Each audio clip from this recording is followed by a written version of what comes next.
वसुदेवसुतं देवं कंसचाणूरमर्दनम्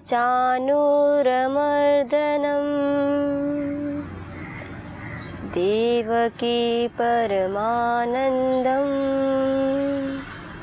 नमामि योगेश्वरम्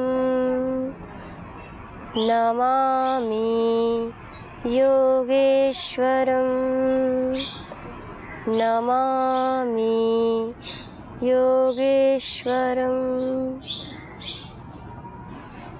श्रीमद् भगवद गीता के 12वें अध्याय में आप सभी का स्वागत है। तो हम सभी स्वाध्याय कर रहे हैं भक्ति योग 12वें अध्याय का।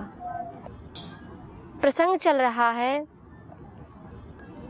कि अर्जुन यहाँ पूछ बैठता है 12वें अध्याय में कि संसार में दो प्रकार की निष्ठाएं हैं। कुछ अव्यक्त रूप परमपिता परमेश्वर को मानते हैं और कुछ व्यक्त रूप। तो योगेश्वर जी ने इन सब का समाधान किया, इसका उत्तर दिया।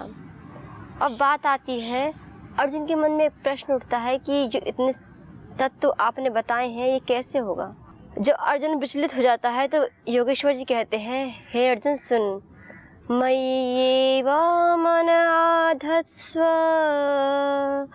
मयि बुद्धिं निवेशय निवशिष्यसि मय्येव अत ऊर्ध्वं न संशयः। जब अर्जुन घबरा जाता है कि इतने सारे तत्वों के विषय में आपने विवेचन किया है, बताया है, यह तो मेरे से नहीं हो पाएगा, तो योगेश्वर जी कहते हैं देखो, क्योंकि जैसे हम एक प्रसंग चलता है, अर्जुन पूछता भी है, 6ठे अध्याय में आगे चल के पूछेगा, क्या कहता है, चंचलम ही मन कृष्ण प्रमाथि बलवदृढ़ं तस्याहं निग्रहं मन्ये वायुरीव सुदुष्करम्।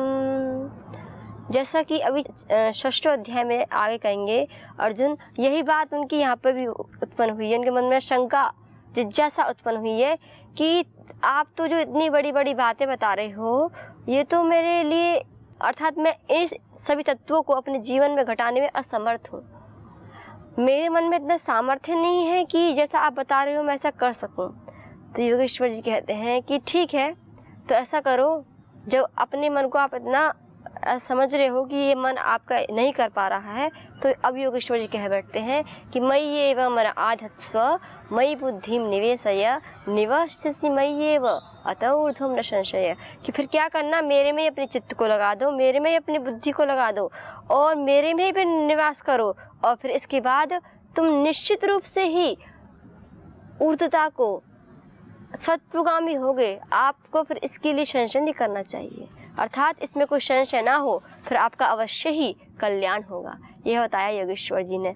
तो कितने बड़े बड़े आश्वासन दे रहे हैं। और हमने वेद भगवान का आश्वासन भी देखा था। वेद भगवान कहते हैं, अहमेव स्वमिदं वदामि दुष्टं देवी व्रतमानुषेमि यम कामये तम तम उग्रम कृणोमि तम ब्रह्माणम तम ऋषिं च। कि जब अहमेव स्वमिदं वदामि, स्वयं वेद भगवान कहते हैं कि मैं ये स्वयं कहता हूँ, दुष्टम देवी व्रतमानुषेमि, जो अगर कोई मनुष्य इस सत्य पथ पर चलता है तो जो उसकी सात्विक कामना होती है संसार में दिव्यता फैलाने के लिए, तो मैं उसको ऐसी बुद्धि, ऐसी सुविधा, अर्थात सुंदर मेधा से युक्त कर देता हूँ। मैं उसको ऋषि बना देता हूँ। मैं उसकी सारी जो भी इसकी दिव्य, जो भी उसकी आकांक्षाएं हैं, वो सारी पूर्ण होती है। और कहते हैं यदंग दाशु से तमग्ने भद्रम करिष्यसि, कि वेद भगवान कहते हैं कि मेरे भक्तों का कभी अकल्याण नहीं होता है, मैं सदा अपने भक्तों का उद्धार करता हूँ। तो योगेश्वर जी, जैसा कि अर्जुन ने कहा कि मैं तो ये सब करने में असमर्थ हूँ, तो योगेश्वर जी कह बैठते हैं कि आप ऐसा करो कि मेरे में ही अपने मन को लगा दो। वास्तव में अगर अब हम थोड़ा विचार करें कि महाभारत में प्रसंग आता है, क्या प्रसंग आता है, उस प्रसंग में बताया जाता है कि जो ये मन है, यह मन ही क्या है, मन एवं मनुष्यानाम बंधनम मोक्ष कारणम। कि मनुष्यों का जो ये मन है, यही क्या है, प्रसंग चल रहा होता महाभारत में, तब उसमें ये प्रसंग बताते हैं कि जो मन है, यही मन एवं, मन ही मनुष्य का बंधन, अर्थात जो वो दुखित होता है, वो पीड़ा कष्ट में होता है, यही तो बंधन है। तो क्या यही उसका कारण है? मोक्ष जब वो एक आनंद की, रस की अनुभूति करता है, तो कहते हैं महाभारत में केवल एक ये मन ही है जो सबके मूल का कारण है।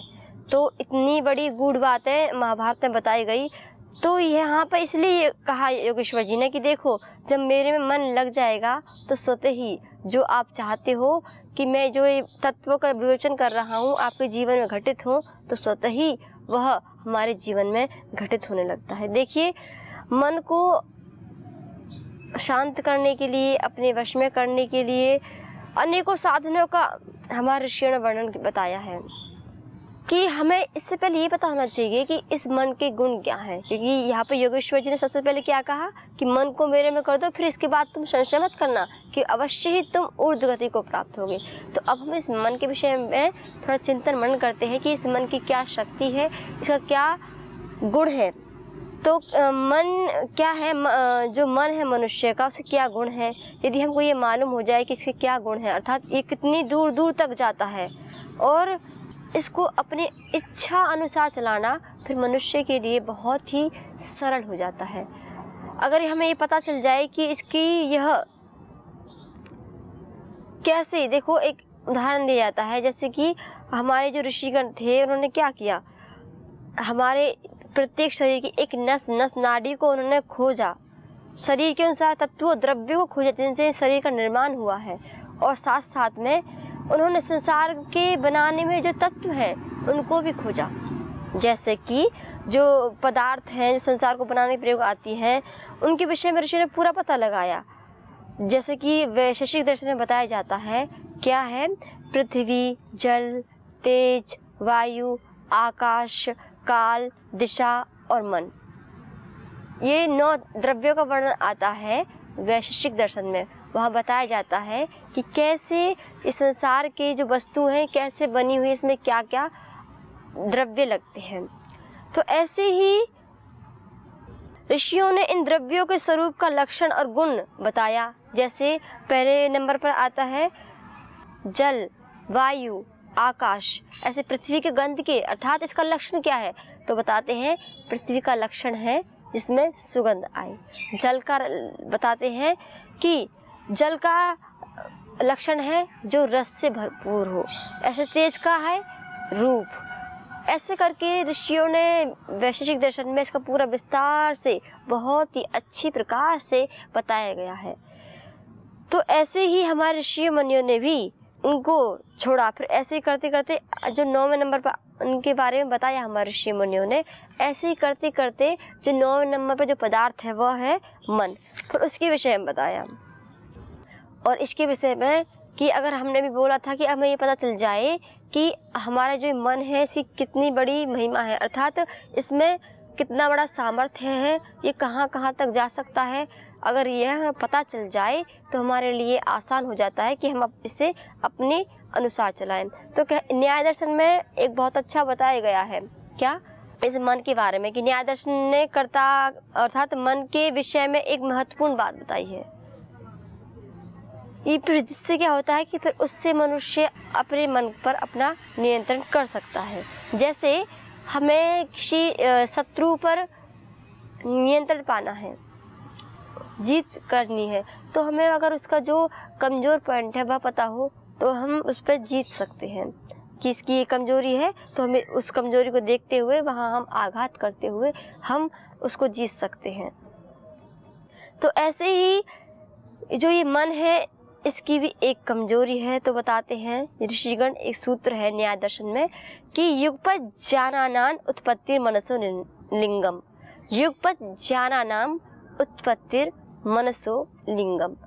यह है मन के जिसमें लक्षण के बारे में बताया गया था है कि जिसमें एक काल में 2 पदार्थों का ग्रहण और ज्ञान नहीं होता है, उसे क्या कहते हैं, उसे मन कहते हैं।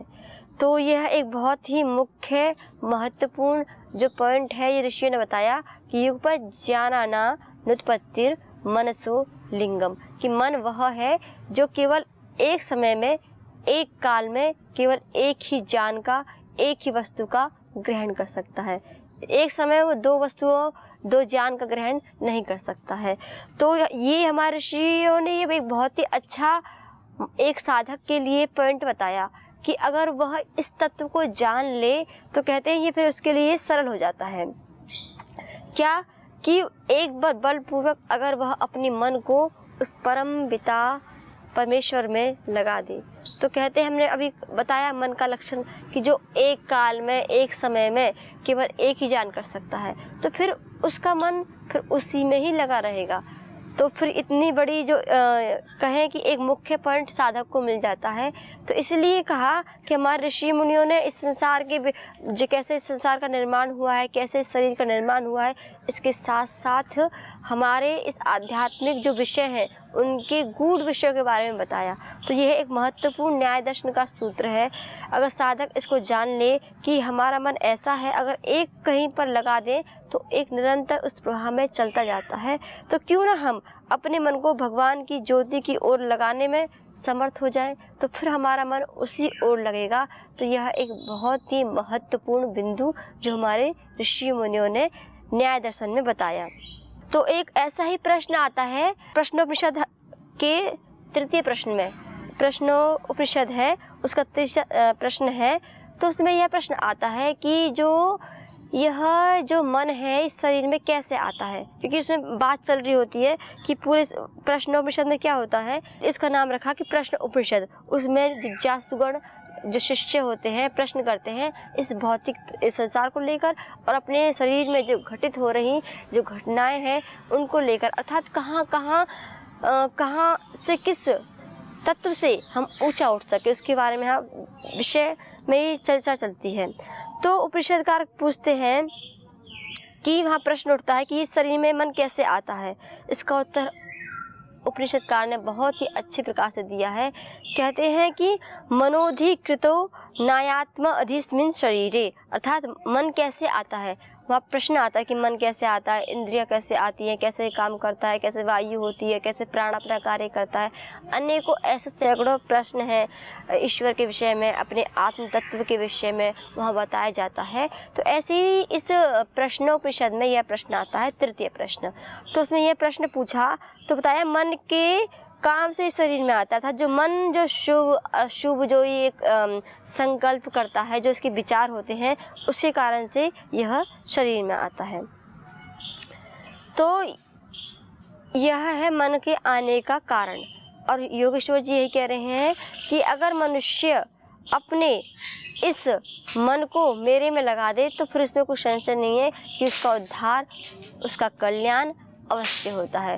तो वेद भगवान ने यही आदेश दिया है।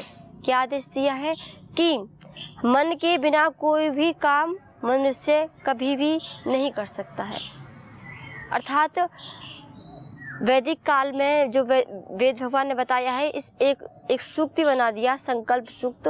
उसके अंदर मन की जो उसका सामर्थ्य है, जो उसकी शक्ति है, जो उसकी ऊर्जा है, उसके बारे में बताएगा कि मनुष्य कोई भी कार्य, देखिए ये हम सभी का अनुभव है, अगर हम कोई कार्य बहुत ही मन से करते हैं या जिसको हम कहते हैं लगन से करते हैं, तो वो जो कार्य है वह परिणाम को, रिजल्ट को देने वाला होता है। लेकिन कुछ कार्य ऐसे होते हैं कि हम कर रहे होते हैं लेकिन हमारा मन कहीं और घूम रहा होता है, तो फिर वह कार्य जो जैसा हमें रिजल्ट परिणाम मिलना चाहिए था, ऐसा रिजल्ट परिणाम हमें नहीं मिल पाता है। तो इसलिए बताया वेद भगवान ने कि सबके पीछे अगर कोई एक मुख्य कार्य है तो वह है मन।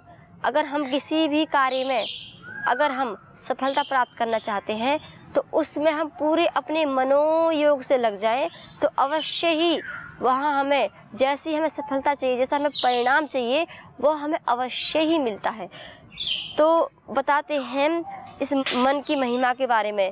क्या कहते हैं, यज्जाग्रतो दूरमुदैति दैवं तद सुप्तस्य तथैवेति, कि दूरंगमं ज्योतिषां ज्योतिरेकं तन्मे मनः शिव संकल्पमस्तु।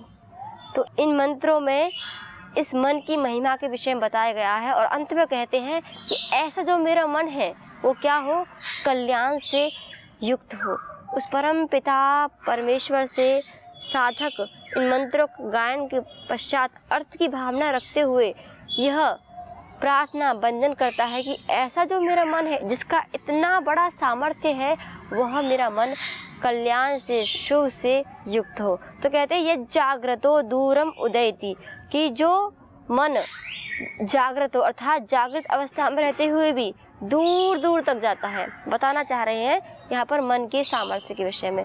जैसे अभी मैं यहाँ बैठी हूँ, मैं यहाँ बैठी बैठी भी किसी भी देश में, किसी भी राज्य में, किसी भी स्थान पर घूम सकते हैं।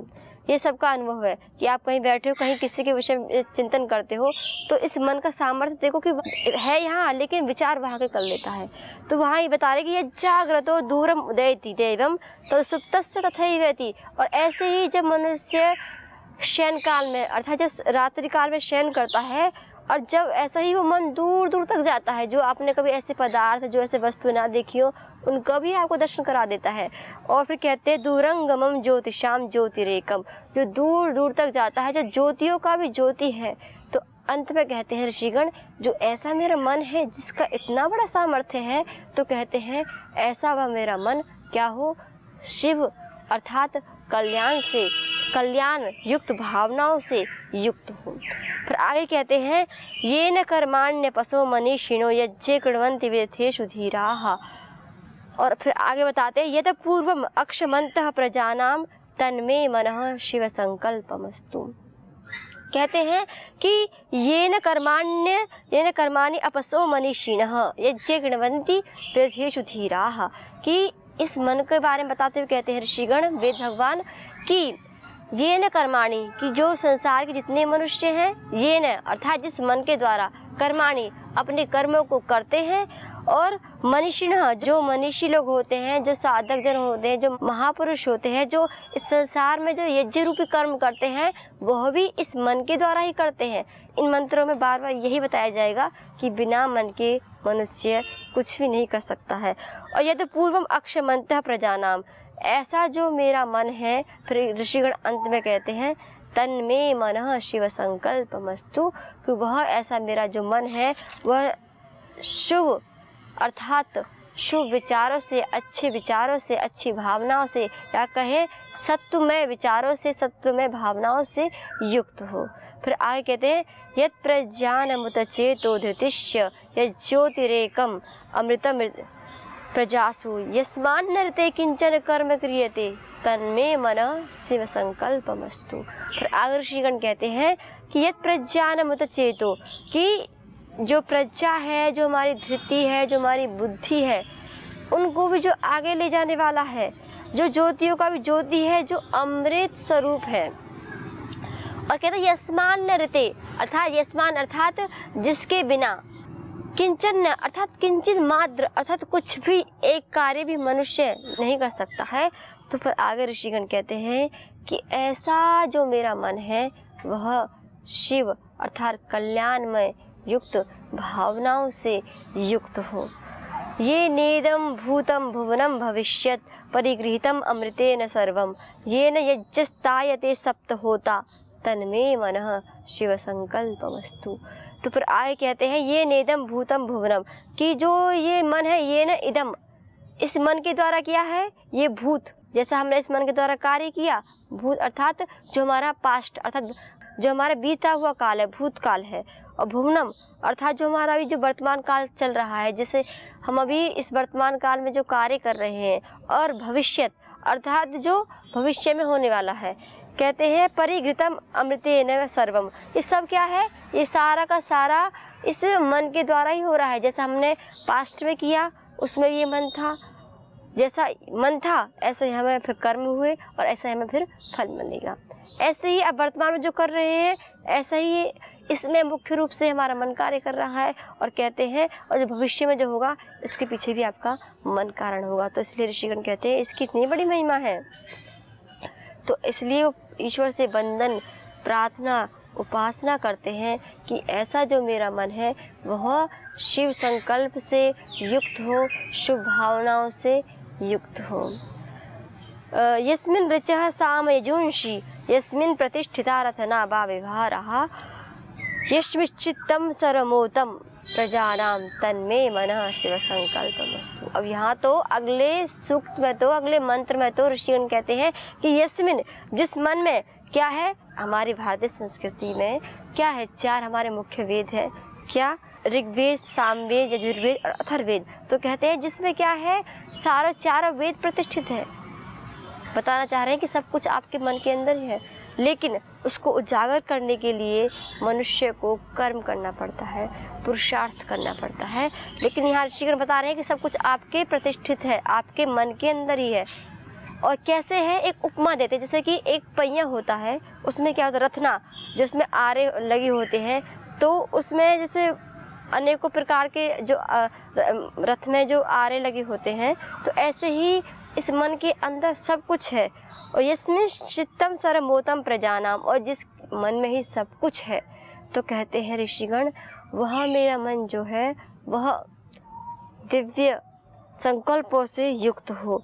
और आगे तो बहुत ही अच्छी उपमा देते हैं, क्या कहते हैं, सुषारथी अश्वानिव यन मनुष्या ने नियते अशुभिर्वाजिन इव हित प्रतिष्ठम यद जिरम जविष्ठम तन में मन शिव संकल्पमस्तु। तो कहते हैं जैसे एक अच्छा सारथी होता है ना, पहले तो हाथी घोड़ा चलते थे, तो घोड़े आदि को चलाने के लिए सारथी होता था। तो एक जैसे जिस प्रकार से आजकल का एक अच्छा ड्राइवर, जैसे एक अच्छा ड्राइवर हो, एक अच्छा सारथी हो जो अब आपकी गाड़ी को ड्राइव कर रहा है, जो आपके रथ को ड्राइव कर रहा है, तो ऐसा जैसे एक बहुत सुसारथी, जैसा वो बहुत ही कुशल है ना, आपको कहीं एक्सीडेंट कराता है, जहाँ आपका लक्ष्य है वहाँ आपको लेके जाता है। और इधर उधर भी नहीं है कि मान लो कहीं बीच रास्ते में चलते हुए बहुत सारे कहीं अच्छा दृश्य दिखता है, कहीं अच्छे प्रकृति का नज़ारा दिखता है, कहीं चकाचौंध दिखती संसार की, तो जो उसका मन कहीं इधर नहीं भटकता है, केवल अपने लक्ष्य पर, जो मालिक को उसको अपने लक्ष्य पर पहुंचाना है वहाँ पर केंद्रित रहता है। तो कहते हैं जैसे एक अच्छा सारथी होता है, एक अच्छा ड्राइवर होता है, ड्राइविंग करने वाला, तो बता रहे हैं जैसे वो उसको उसके सही लक्ष्य तक पहुँचा देता है। तो ऐसे ही कह रहे हैं कि जो मेरा मन है ऐसे ही मेरा क्या हो जाए, सारथी हो जाए। अर्थात हम अपने मन को ऐसा बना लें, अपना ऐसा सारथी बना लें कि जिस भी हम कर्तव्य पथ पर चल रहे हैं, या जिस भी हमारा कार्य क्षेत्र है, जो हमारा लक्ष्य है, उस लक्ष्य पर चलते समय जैसे कि एक अच्छा सारथी की जो दृष्टि है वो इधर उधर नहीं होती है, केवल अपने लक्ष्य की ओर होती है। और जो रास्ते में बाधाएं आ रही होती हैं, कैसे बचना होता है जो बाधाएं आती हैं, जिससे कि कहीं एक्सीडेंट होने की आकांक्षा न हो। तो ऐसे हमारा मन चल रहा होता है कि बीच रास्ते में हम चल रहे होते हैं, साधना कर रहे होते हैं, लेकिन संसार के प्रलोभन आ जाते हैं, बाधाएं आ जाती हैं, और ये संसार की चकाचौंध जब आ जाती है, जब साधक चल रहा होता है, तो वो फिर उससे पीछे आ जाता है। तो ऋषिगण कहते हैं लेकिन ना, ऐसा ना हो, अपने मन को हम एक अच्छे सारथी, एक अच्छे ड्राइविंग जो करने वाला हो उसकी तरह हम बनाएं, कि हमारा मन जब उस लक्ष्य पर चल रहा है तो इधर उधर ना भटके, केवल उसको यह पता हो कि उसे अपने स्वामी को अपने लक्ष्य तक पहुंचाना है, उसको जहाँ जाना है वहाँ तक पहुँचाना उसका यह मुख्य कार्य होता है। तो कहते हैं हित प्रतिष्ठा मेरा धीरम, जो कभी भी वृद्धता को प्राप्त न होने वाला है, जो इतना वेगशाली है, वह मेरा मन कैसा हो, शिव संकल्प से युक्त हो। वास्तव में इसमें ऋषिगणों ने इन मंत्रों में पूरा सार इस मन की महिमा के विषय में बता दिया है कि कैसा हो हमारा मन, शुभ गुणों से युक्त हो जीवन मेरा, वंदना तेरी करे ये मन मेरा, जग की सेवा नित्य ये करता रहे। ऐसे भाव, ऐसी भावनाएं जब साधक की होती हैं कि शुभ गुणों से युक्त हो ये मन मेरा।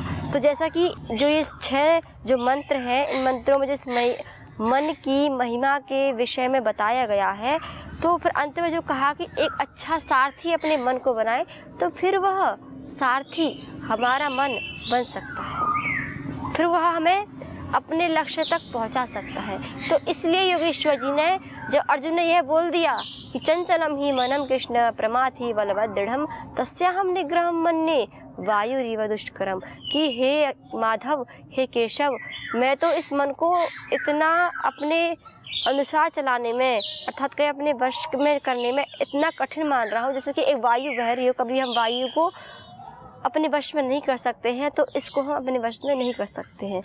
तो वास्तव में इस मन का वेग तो बहुत ही प्रचंड है। तो ये एक मन है, जैसा कि बताया महाभारत में, मन एवं मनुष्यानाम बंधनम मोक्ष कारणम। तो इसलिए योगेश्वर जी ने कह दिया कि जब ये मन ही इतनी बड़ा आपका साधन बनता है, तो ऐसा करो, इस मन को मेरे में ही लगा दो। तो आइए सज्जनों, अपना मन की जो डोर है, अपने मन के जो तार हैं, आइए हम उस परम पिता परमेश्वर से जुड़ें, या फिर जो इस संसार में जो सभी कामनाओं से रहित जो महापुरुष हैं उनके चरणों में चढ़ा दें। तो कहते हैं फिर योगेश्वर जी, फिर उस साधक का कल्याण ही होता है, फिर इसमें कोई संशय की बात नहीं है। तो आइए हम अपने मन को अपना एक अच्छा सारथी बनाएं कि जो हमें अपने लक्ष्य तक पहुंचा सके, हमारा लक्ष्य जो पूर्ण कर सके। तो इन्हीं भावनाओं के साथ आज हम योगेश्वर जी की इस परम दिव्य वाणी को यहीं विराम देते हैं। आगे हम देखेंगे कि योगेश्वर जी साधक के जीवन को और उच्चतम श्रेष्ठतम बनाने के लिए और किन किन साधनों को हम सभी को बताते हैं। आप सभी को ओम।